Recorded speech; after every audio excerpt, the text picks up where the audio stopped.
Generic greetings and welcome to Science Insanity, a channel dedicated to bringing my love of sci fiction to you, the viewer, in all its often horrific glory.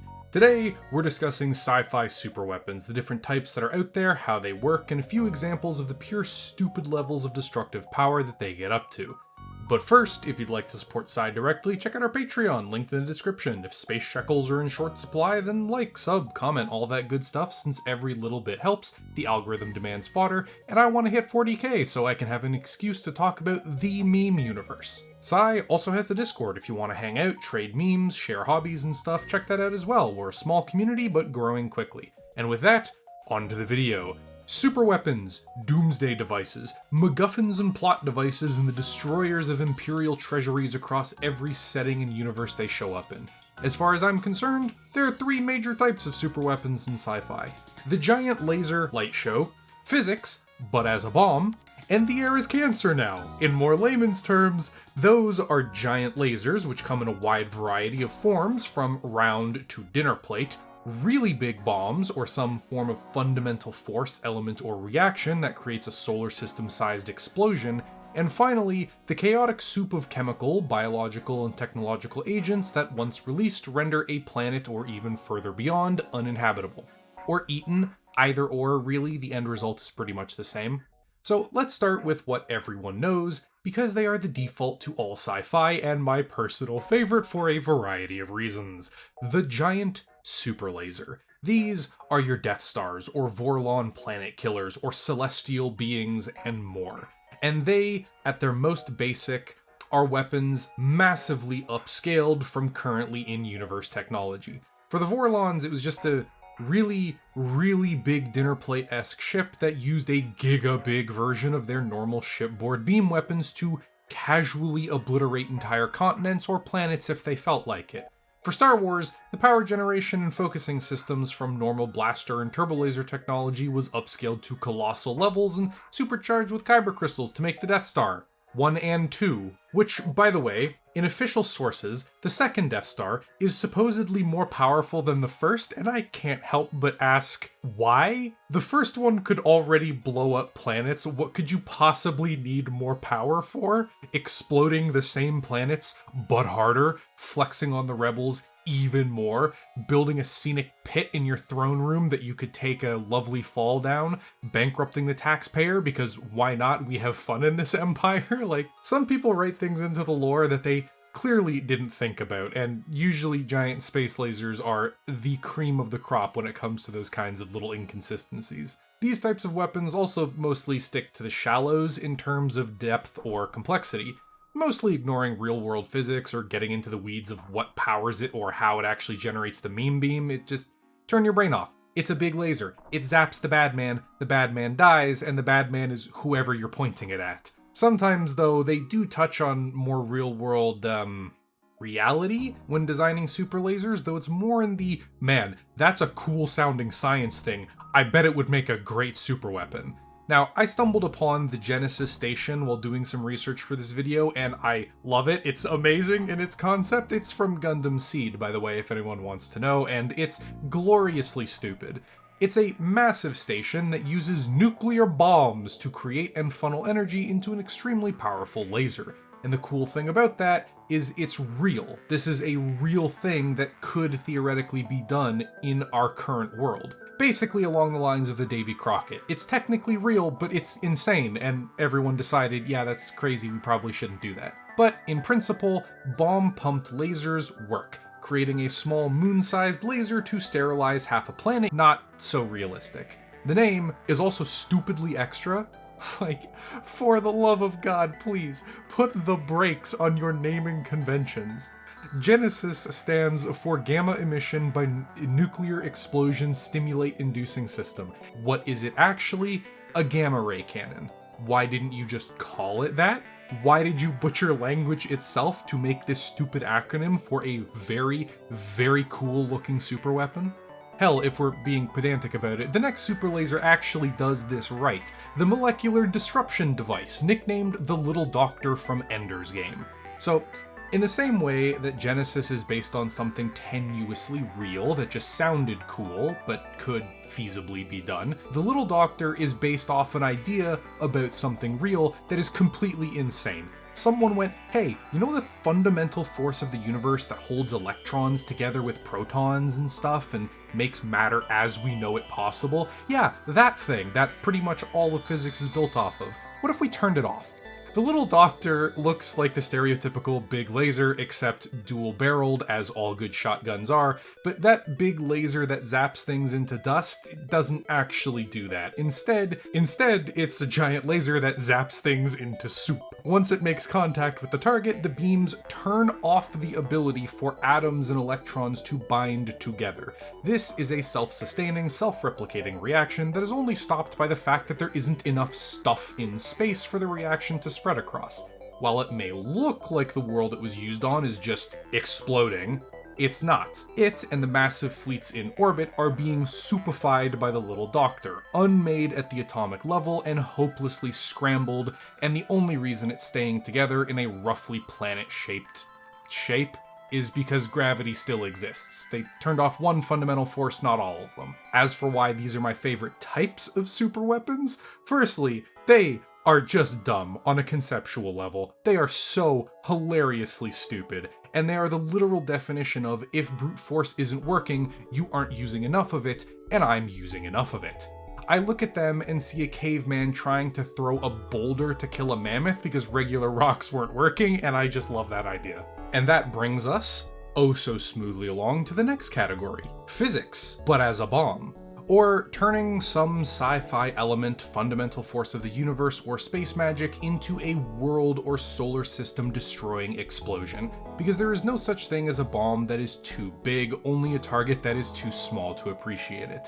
This is stuff like red matter from the rebooted series, a casual little blob of red food coloring that creates black holes wherever it's fired. And oh sure, a black hole isn't a bomb per se, but I mean, the red matter is fired in a torpedo that, when it explodes, causes said black hole to pop into existence. And so, black hole bomb. And speaking of, from the non-fiction science universe of real life, Kurzgesagt brings us the actual black hole bomb, building a giant dome around a black hole to reflect and build up the various types of high-energy radiation it gives off, eventually resulting in a galaxy-sterilizing blast of energy that would rip the heart of an entire region of space clean out, which I love, by the way. When would you ever need to do this in real life? I highly, highly doubt you would ever need to deploy this offensively, and I doubt you ever could. This is the kind of mega project you build just because you can and want to go down in history as the makers of the biggest bomb ever built. If you're looking for perhaps a more conventional big boom style explosion rather than these fancy ones we've been talking about, you have something from the Andromeda series, the Nova Bomb, and it's exactly what it sounds like. You fire it at a sun, and somehow it makes it to the core before sending the sun supernova.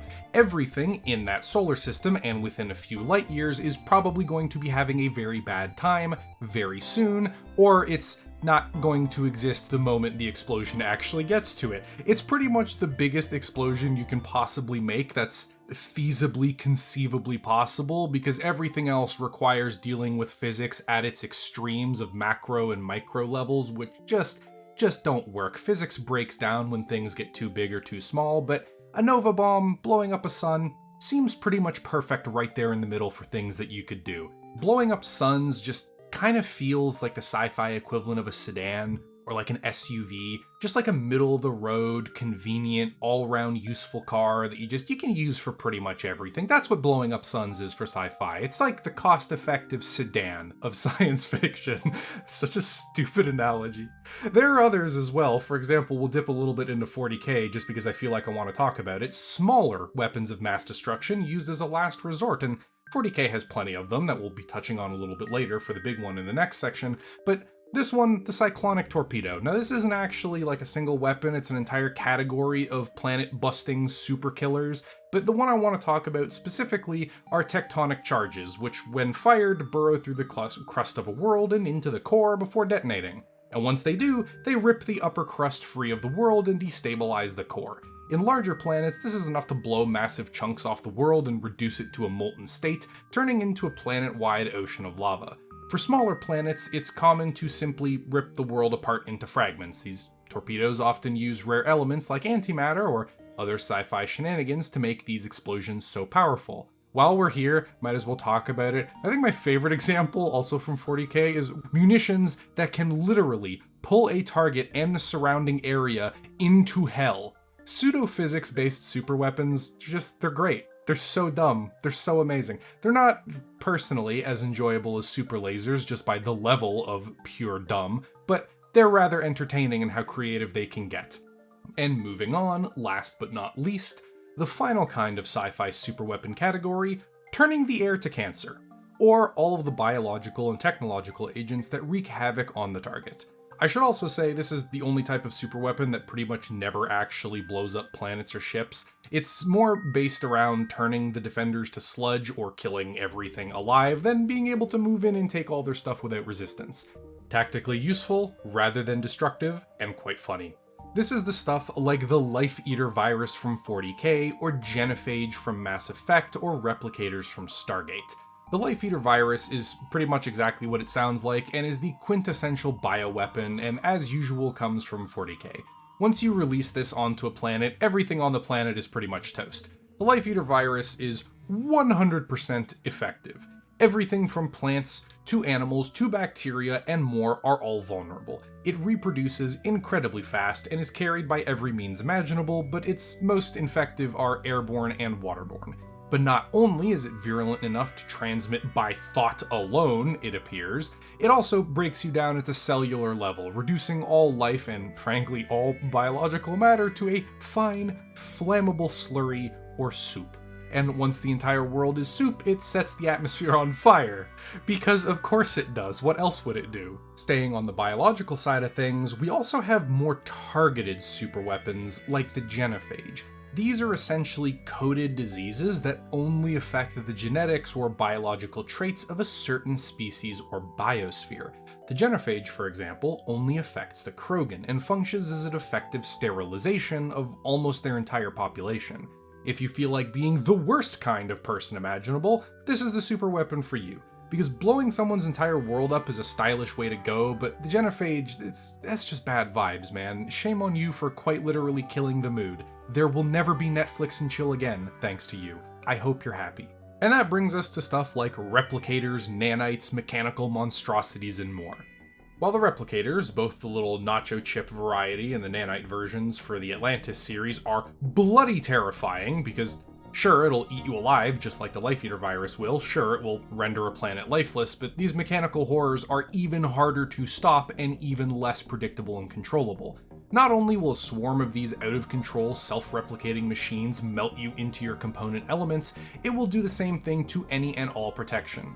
The viruses may be stopped by simple physics, it can't get off-world and would probably kill anyone carrying it long before they could so much as turn a spaceship on, much less fly it away, but these mechanical little monsters will eat the dirt, eat the stone, eat the metal and rubber and chemicals, and well, pretty much everything on a planet, including the planet itself. There's, I believe in Stargate, quite literally a planet that has been 100% covered by replicators, and they're just eating further and further into the actual planet itself to continue replicating. But unlike the dumb, uncontrollable weapon of mass destruction that viruses or other stuff like that are, the robot version can steal your shit and put your car up on blocks. Your computer is now their computer, your spaceship is now their spaceship, and any ideas that you may have had on those things are now their ideas.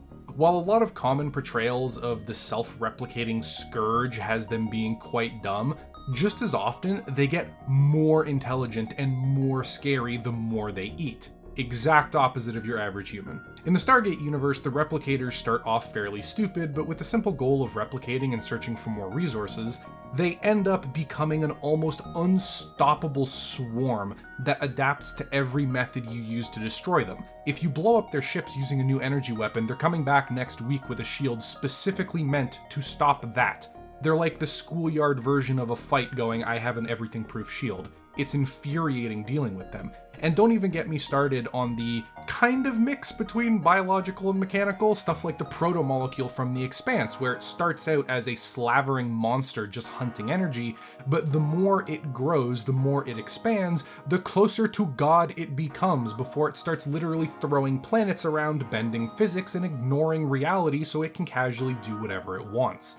These kinds of bioweapons, these self-replicating environment destroyers of the more mechanical variety, are unimaginably scary, especially because if you lose control, that's it. It's over. It's done. It can move between planets, it can move between solar systems, and it replicates exponentially faster. 1 becomes 2, becomes 4, becomes a whole fucking lot more before you can so much as blink. And once they are gone, that's it, you're fucked. Now, those are the 3 main categories of sci-fi superweapons you see across the vast expanses of geekdom. There are, however, far more. Realistically, if we dive into details and crippling technicalities, there could be hundreds of individual categories. Where would you put superweapons from Doctor Who, for example, that destroyed the Daleks, the Time Lords, and the world of Gallifrey, and then time-locked everything so that the colossal kaboom could never be undone? It's an explosion, sure, but it also messed with time itself. Where would you put something like Unicron from the Transformers series? He's a planet-destroying weapon of impossible power, but he is also a very, very hungry boy that destroys as much for sustenance as he does for pure evil.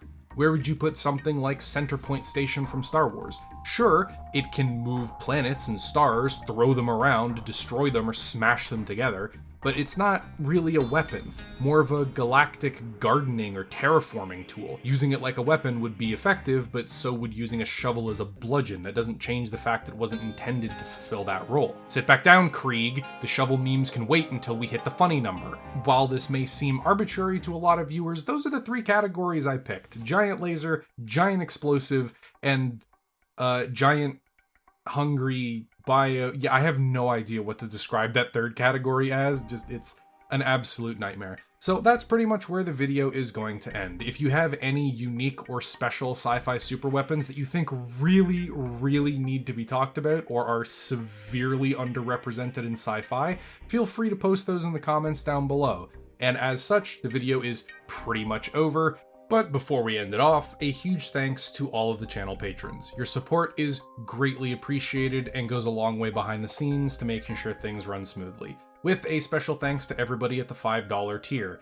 David G, the original, Augie, 11 Bravo Crunchy, Terry Higgins, Pedro Munaz, David G, the other one, Silencer, Vox Apollyon, Phoenix, BT Legend, Electroboy 11, Logan Maynard, Mickey, David Armand, Creedome, Robin Stapit, Fenrir Striker, Tachi Tukane, He's Deb, Pixie, Vertus, Fabric445, Anchovy Bob, Mini Crustaceans, Charles the Snap, Paulie, Eric Jones, Joseph Holiday, Zombie the Zerker, David B, Sweet B. Oh my god, this list is getting long. Thank you all very much for your support. It is greatly appreciated. I hope it'll continue in the future, and with that, the video is pretty much over. See you in a couple days for when we talk about space racists!